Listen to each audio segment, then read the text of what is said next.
Welcome to a new vlog. Yeah. We were bad last week. We're going to be better this week. I took a week for terrible self-care in which I didn't get anything accomplished. So that was great. Yeah, I didn't do much of anything. But Buttercup. We got the dogs. As usual. Anyway, so this week I'm going to continue my 3 rereads. I have a ton of books at my library right now, including City of Heavenly Fire, and like 5 books came in after I got City of Heavenly Fire, and I'm just sitting there like, oh no, oh no, oh no. No, I've been there. But we'll get through it together. I'm hoping I can read Malibu Rising. Look at your dog. Admirable goals. She's just like, all I want is to be pet. Yeah. What a simple life she leads. But yeah, for right now, we're just gonna go watch Sister Wives and eat cookies. That's true. Not bad for a weekend.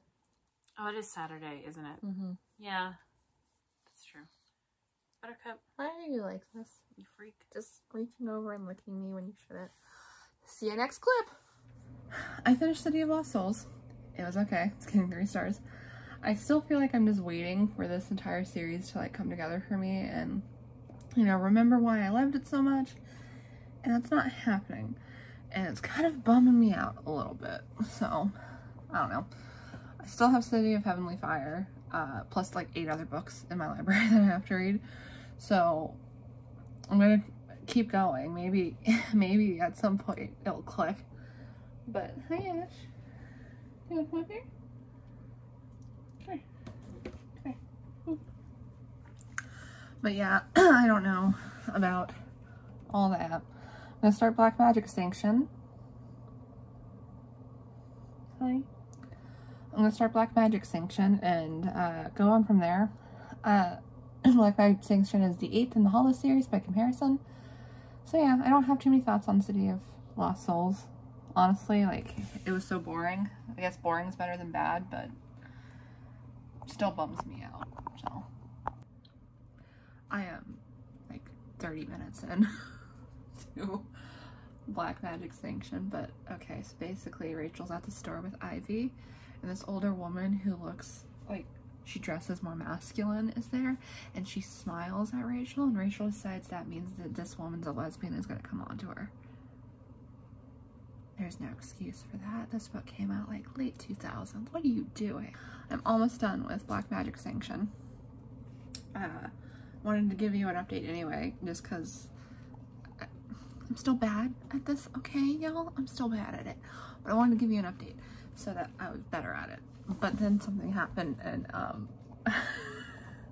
so I remember how in book 1, like, I hope enough of you remember, Rachel turned into a mink and I went off because it was like they called her a rodent and stuff, and I was just like, minks aren't rodents, they're weasels. Well, I think she got flack for that because in this book she's just like, I can turn us into minks or something, and I was like, I'm not going to turn into a rodent, and Rachel very pointedly said, minks aren't rodents, everybody knows that. So I'm guessing Kim Harrison got like a lot of flack for saying minks were rodents when they're weasels.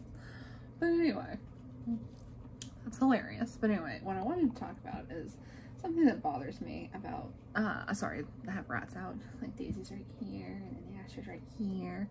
But anyway, I wanted to talk about something that's always bothered me with this series, which is that, which is anatomy, basically. So it's stated that male witches don't have very, prevalent, like they're not very well endowed. So witches have something extra to make it up for that, which doesn't make sense on so many levels, and I don't even, we'll get into it. Basically, when they have sex, witches have extra muscles, you know, inside them that clamp down on the man and don't let them leave. Look at you. Look at you. My little Daisy. Anyway. And I have an issue with this. Because, like, first of all, clamping down on him isn't gonna, like, help, like, you get pregnant easier. Like, it's just like, you just can't, you know, leave. But also, that means that foreplay is completely impossible, because, like, well, like, if someone goes down on you and the witch comes, the other person's tongue's just stuck in them, or their fingers or something, and I hate it. Like, it's just so awkward. It makes, first of all, it makes sex scenes so boring. They're all the same. But also, like, genuinely, can you imagine, like, trying to live through, like, the embarrassment of having, like, your tongue stuck in somebody? Genuinely. It's, I wish she hadn't have done that.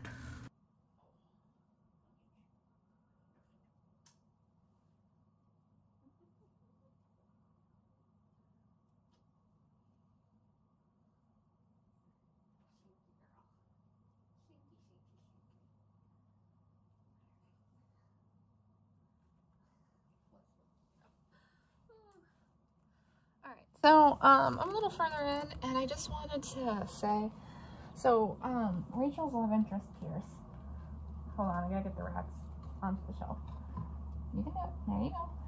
Come on, Will. Let's go. Rachel's current love interest, Pierce, is,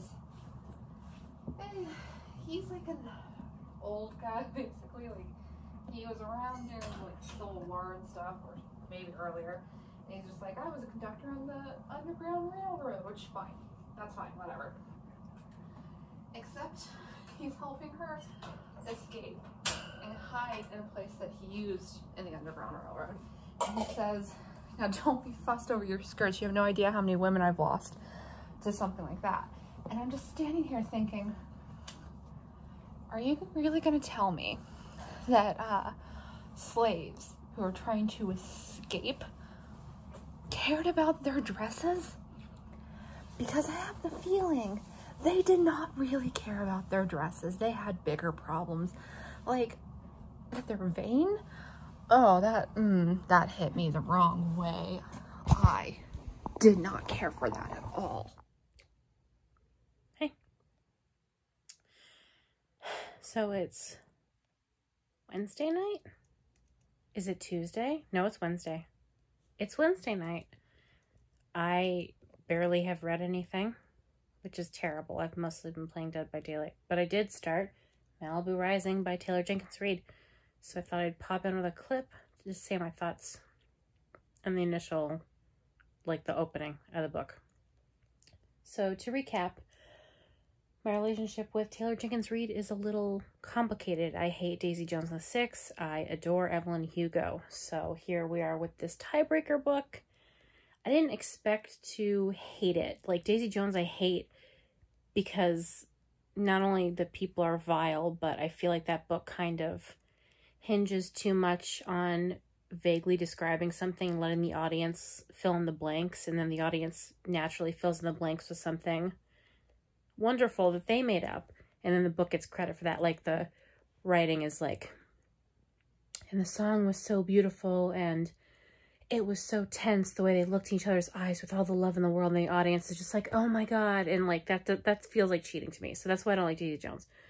But so I started Malibu Rising. I'm barely into it, but my initial thoughts are, don't know if I'm going to like it as much as Evelyn Hugo. Then again, I didn't start loving Evelyn Hugo until maybe halfway through. So once we get into, like, the really emotional, sad stuff, that's probably when I'm going to start liking it, or at least knowing for sure if I'm going to be meh on it. I'm hoping I'm not. I'm hoping I love it, obviously. But that's probably the only thing I'm going to get read this week, and I doubt I'll even finish it because I'm just, like, I've gotten off to a bad start. I've just been kind of busy, honestly, with other things. Mostly panicking, just constantly, which is super cool and helpful. And not very productive. I did brush my hair, which is great. I brushed my teeth a few minutes ago. My mouth is still minty, so I've gotten that done. Cleaned the bathroom. Yeah, but I don't have a ton of thoughts on Malibu Rising. So far, it's fine. The setup's fine. A little worried it's going to be a tad pretentious because that's, like, the pattern I've seen so far in Taylor Jenkins Reid is that it's all just a little bit pretentious, but that's fine. That could be fun. So maybe I'll hopefully update you tomorrow or Friday before final clips so that I can actually have some kind of opinion and contribute to this week's vlog. But who knows what's going to happen? You'll know in a few minutes. For me, it's going to take at least 2 days to know. So, I mean, at least you're ahead of me, I guess. A baby. Look at that little face. She's gone. So I'm about halfway through Lover Awakened. Honestly, every time I read this one, I like it less. It was never one of my favorites just because the way the subject matter is handled is very uncomfortable for me. So, Sadist was abused pretty much every way a person could be abused, and Bella, his love interest, is terrible about this. Like, she forces him, she doesn't respect any of his boundaries, and she forces him to accept her, and we're supposed to be like on her side because it's like he's rejecting her or something. At least that's the way it feels. And I hate her because the way she treats him is awful. She has absolutely no sympathy. Like, she feels bad they went through that stuff, but she doesn't have any sympathy. And I say that because she still makes him do things. So, yeah. I don't know. Not my favorite. This one and Lover Unbound are the most problematic, I think. So, I can't tell if I'm in the same position I was the last time I did an update, which is going to make this so boring. More boring than it was already going to be. Because the only thing I read this week is Malibu Rising. I'm a good portion into it, and I'm definitely, well, I have like a complicated, not review, but complicated feelings. Because, like, I'm reading it and I'm entertained, but I'm not very invested. To be fair, that's exactly how I felt with Evelyn Hugo, and then I loved it. And I realized I forgot to say what Malibu Rising was about, just in case you didn't know. So Malibu Rising by Taylor Jenkins Reid takes place in the 80s, I believe, and it's about, like, this family of kind of socialites, sort of. Like, their father is a famous musician, and I guess every year they throw a big old party in Malibu. And then this year they end up, or someone ends up, setting something on fire. And the premise is, like, Malibu's, like, the book starts and Malibu's on fire. And we don't know who did it, but it happened, I think, like, at the party. So, something's going to catch on fire. Everything's going to burn up. And basically the premise is it's, I believe, 4 or 5 kids that are grown, and they've all got, like, emotional problems, and it's dealing with that. So it's very, like, character driven, which is good news for me. So again, I'm interested in it, but I'm not very, very invested where I'm like, oh my god, I need everyone to have, like, a happy ending or I'm going to lose it. So we'll see if I get a little more into it as it goes. I'm definitely not going to be done by tomorrow, but I'm hoping I can finish it up next week. I've been really slow reading just because I've been doing other stuff. This kind of happens with me sometimes where I, like, will read a ton in a short amount of time, and then I won't read really much of anything for a while, but I'm trying to, like, be better about it because I've got this to keep me accountable. I need to sit down with, like, a handful of comic books and read it and do that, but I've just been having a slow go for the beginning of the year, but I'm hoping I'll eventually, you know, get warmed up or whatever. I, like, resetting the Goodreads challenge, I think, messed me up because now I'm, like, super far behind in the new one.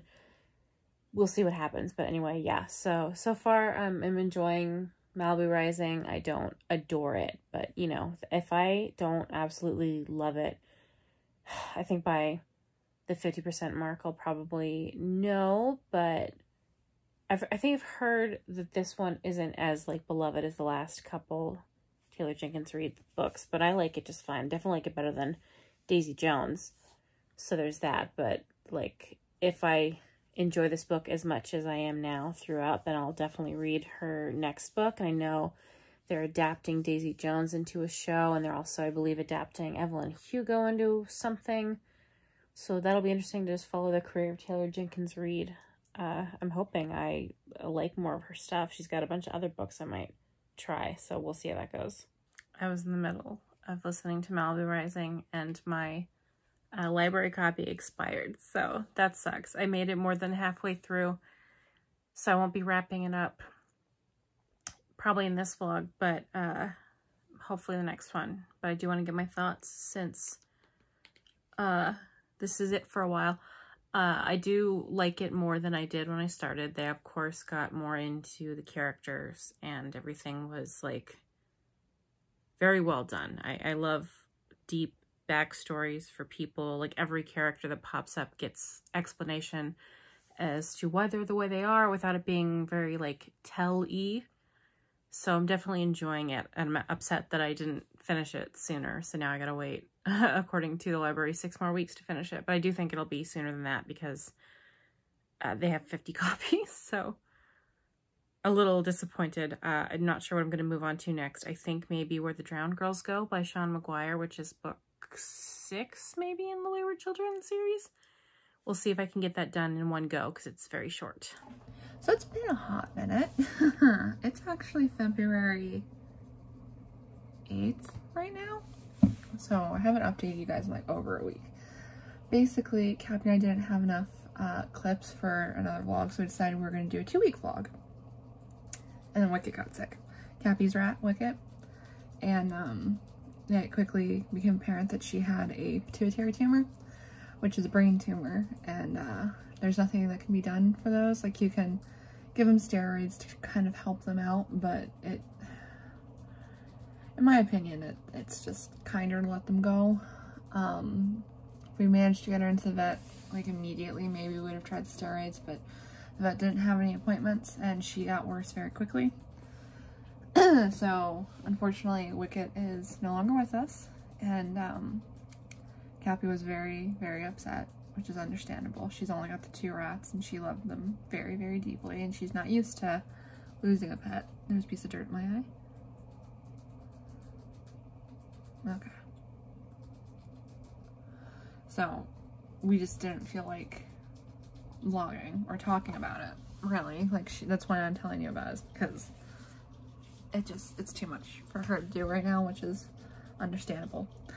So, that was Friday. It's now Tuesday. And I'm probably actually gonna just tell you about the books that I have read since I last updated you, which there are 5 of. And then in the vlog, because I don't think Cappy's gonna wanna film, which is fine. I can just end the vlog. It's not that big of a deal. So anyway, I finished Lover Awakens. It got, I think, 4 or 5 stars still, but like, I don't know. I kind of feel like I should lower it because I just don't like how any of this stuff in that is handled. It's probably one of my least favorite books. Most people love it the most, but for me, I just didn't. I don't like how any of the, you know, sexual assault stuff or survivor stuff is handled. It's very uncomfortable for a lot of it and just unrealistic for some of it, and I didn't care for it. And then after that, I read Finley Donovan is Killing It, and I adored that book. It got 5 out of 5 stars. It was so much fun. Like, there's some over-the-top stuff, and the way she describes food is, like, disgusting. And I feel like her sister, Finley's sister, is a cliche, but I loved the book so much that I didn't care about any of that necessarily. And I look forward to reading the second one a lot, and I want to get the first book in hardcover, but I have to find it. So, that was fun. And then I read the X-Hex, which got 3 stars, because that book had a whole lot of nothing to it. That's everyone's opinion that I've seen, is like, it has a good premise, and then it just falls flat. It is done so paint by the numbers that it has no heart to it, which I feel bad saying, because the author probably really enjoyed writing it, put a lot of work into it. I don't know her, but I assume she tried really hard with it. And I It was so boring. Like, I felt nothing the entire time I was reading it. I had no opinions. I didn't think any of it was good. I didn't think any of it was bad. It just was. It just was. And in my opinion, that's the worst thing a book can be. Because at least if a book makes you angry, it made you feel something. After the X-Hex, I read The Last Wish. I haven't been saying any author's names, so I'm not going to start now because I don't know how to say his name. But that's the first of the Witcher books, and like, you know, there's some problems with it. It's misogynistic. It's written by an old dude. There's some things with it that I don't care for, but I gave it 3 stars. It's a reread. That one was a reread. And then finally, I read One Last Stop by Casey Mcquisten, and 3 stars. It was fine. Like, there's some parts that I really loved. Like, it had some ups and downs for me. So more like 3.5 than a 3-star. Like, if I had to pick that or the X-Hex to read again, I'd pick One Last Stop in a heartbeat. I just didn't really connect with it. There's a lot of things with it that I don't know. I didn't feel much with it. It felt more somber than Red, White, and Royal Blue, which is fine. I don't want every book to feel the same, but it felt somber in a way I couldn't connect with. I did love the side characters, though. I thought they were a lot of fun, and I kind of wish that we had seen more of them, but I understand why we didn't, because, like, it's a romance. You don't necessarily want a ton of side characters, not a ton of the romance. And then finally, like, truly finally, I am in the middle of Pale Demon by Kim Harrison, which is one of my favorites of the series, or at least it used to be. I don't know if it'll beat out For a Few Demons More, which is currently my favorite of the series. So yeah. We will try to put out vlogs weekly again, depending on how Cappy feels and like how we're reading and like all that fun stuff. So thank you for watching this video. If you liked it, please let us know by like commenting and subscribing. And yeah, we'll see you in the next one. Goodbye.